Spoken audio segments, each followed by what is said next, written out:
Welcome to the Slop Farm. Enjoy the video. You start by confirming your Facebook account is accessible and you know the password. This allows you to add a security key. Plug in or enable the key on your device so the system can detect it. Once done, make sure your browser or Facebook app is updated to support WebAuthn.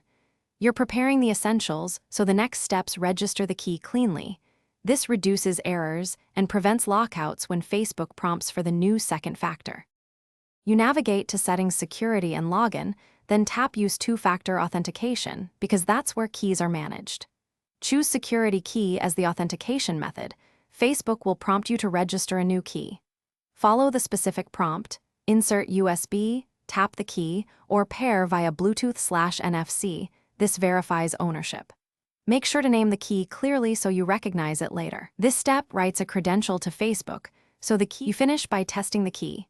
Sign out and sign back in, choosing security key at the prompt, then use the registered device. Once verified, add a secondary security key or enable an authentication app so you aren't locked out if a key is lost. Also generate one recovery code and store it in a secure place. This is your last resort. If registration fails, try a different USB port, ensure browser supports WebAuthn, and reboot the device before retrying.